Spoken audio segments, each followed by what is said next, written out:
Nous voici au musée des Arts et Métiers à Paris avec une de mes pièces préférées dans le musée, le moteur de Dion Bouton, le moteur sans lequel il n'y aurait pas eu d'industrie de la moto américaine, absolument pas. Tout a démarré de ce moteur et je vais vous expliquer ça tout de suite.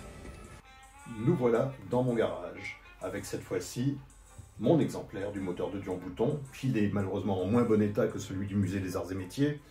Il est rouillé, quelques ailettes cassées, il manque l'allumeur devant. Mais bon, c'est le mien, je l'adore, et puis c'est ce qui se rapproche le plus de l'esprit des toutes premières motos américaines, de l'Harley de 1903, de l'Indian de 1901. Pour la bonne raison, c'est que l'industrie de la moto américaine repose sur le concept de la copie. Ils ont quasiment tous copié la technologie du moteur français. Alors il y a ceux, bien sûr, qui ont su le copier en l'améliorant, comme Harley Davidson, comme Indian, et puis bien d'autres marques, comme Royal, Wagner, Merkel, Armac, March, Haffelfinger et quelques autres.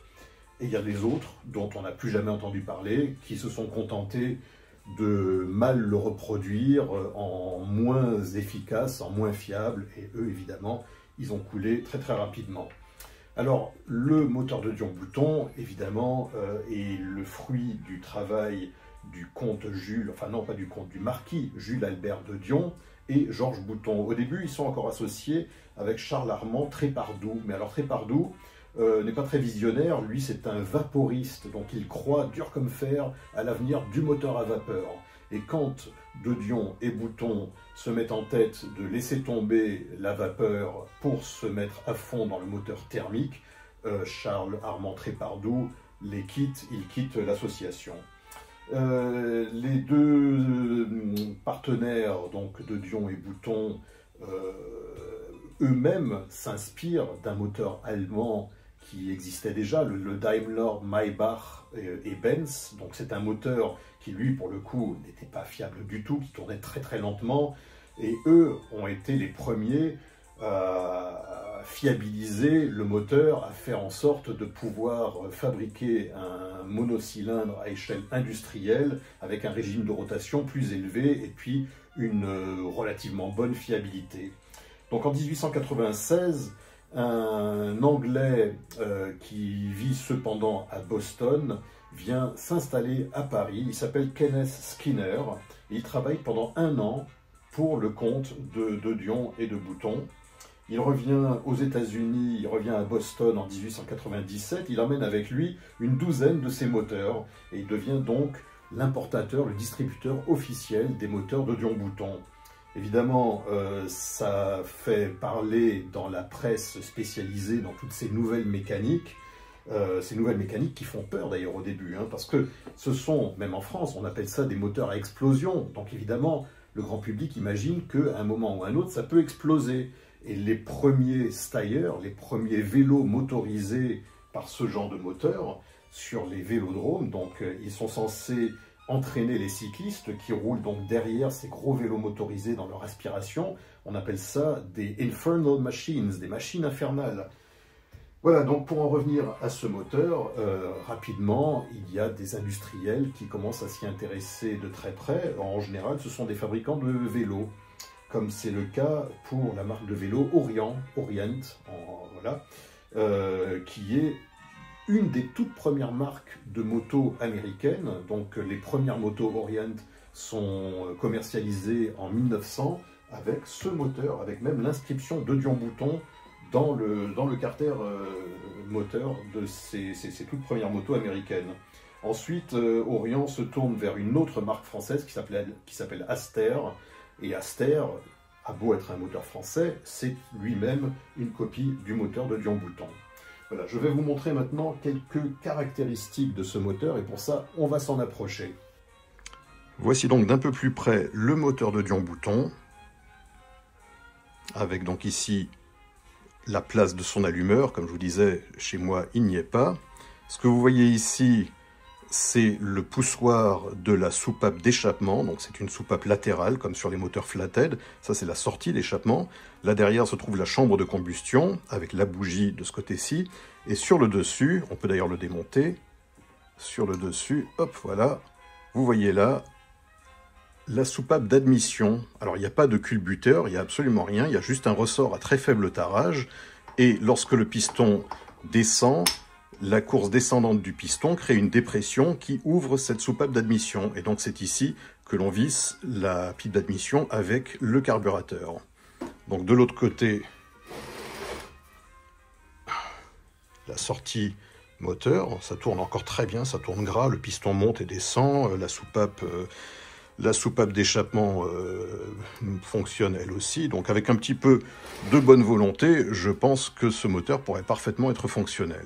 Alors revenons un petit peu au début de la marque Indian, qui a existé donc avant Harley-Davidson.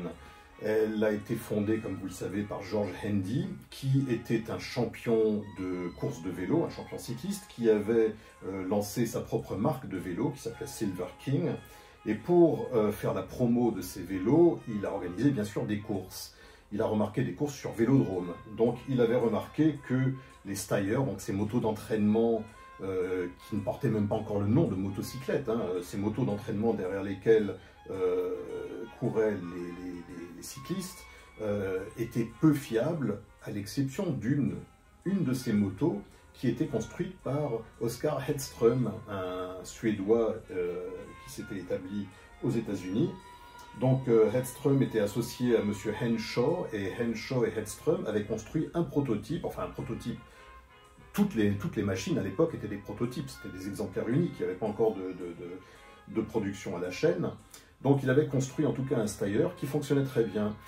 George Handy l'a contacté, lui a demandé s'il voulait bien amener ce Steyr jusqu'à Springfield pour participer donc à une course. Et il a été tellement impressionné par ce qu'il a vu qu'il a carrément demandé à Oskar Hedström de lui construire un gros vélo motorisé avec le même type de moteur. Donc je vous rappelle que le moteur du Steyr de Carl Oskar Hedström était motorisé exactement par ce moteur de Dion-Bouton avec toujours ce même lettrage de Dion-Bouton visible sur le carter. Il ne s'était même pas pris la peine de l'enlever ou de faire des nouvelles fonderies. En revanche, sur la toute première Indian qui a été livrée donc, en fin d'année 1901 par Hedström à M. Handy, là, il y avait des nouvelles fonderies, donc c'était un moteur qui était sensiblement différent de celui-ci, mais qui était basé exactement sur le même concept. Et la même chose s'est reproduit évidemment avec William Harley et Arthur Davidson. Comme je vous l'ai raconté l'autre fois, ils avaient vu donc sur scène la comédienne Anna Held parcourir quelques mètres sur scène au guidon d'un gros vélo motorisé par ce type de moteur. Et ils se sont mis en tête, eux aussi, de fabriquer leur propre moto. Et comme on l'a tous entendu, cette fameuse histoire, un de leurs collègues de travail, qui s'appelait Kruger ou Kruger, vraisemblablement Kruger, leur a fourni les plans d'un moteur de Dion-Bouton ou d'un moteur Aster. On n'en est pas sûr, mais de toute façon, le moteur Aster, comme je vous le disais, est une copie conforme du moteur de Dion-Bouton, enfin presque conforme. Et donc là aussi, hein, la première Harley de 1903, enfin ça mériterait une autre vidéo parce qu'il y a eu évidemment un premier prototype, il y a eu déjà des prototypes avant la Number One de 1903. Toujours est-il que celle-ci, bien sûr, est calquée sur le moteur de Dion-Bouton. Voici donc la maquette de l'Harley Number One, dont l'exemplaire unique et original se trouve dans le musée Harley-Davidson de Milwaukee. Donc évidemment, vous reconnaissez l'architecture de ce moteur, à savoir que le moteur de Dion-Bouton n'a pas existé qu'en version refroidie par air, mais également dans une version à refroidissement liquide, dont voici un modèle réduit qui servait de presse-papier, donc c'est assez lourd. Certains prétendent que c'était une mascotte de radiateur, donc on peut le trouver sous différentes appellations, donc presse-papier ou mascotte de radiateur. On en trouve encore assez régulièrement dans les marchés aux puces, sur les sites de vente aux enchères. Voilà. Et quelques autres souvenirs comme ces cartes de Dion-Bouton. Les plans de Dion-Bouton ont donc existé à peu près en même temps, ou peut-être un petit peu avant les cartes routières Michelin. Il y a aussi des outils de Dion-Bouton. Enfin voilà, je ne vais pas vous montrer la totale, mais en résumé, sans le moteur de Dion-Bouton, pas de moto américaine dans les années 1900. Voilà, je vous laisse et je vous dis à bientôt pour d'autres histoires.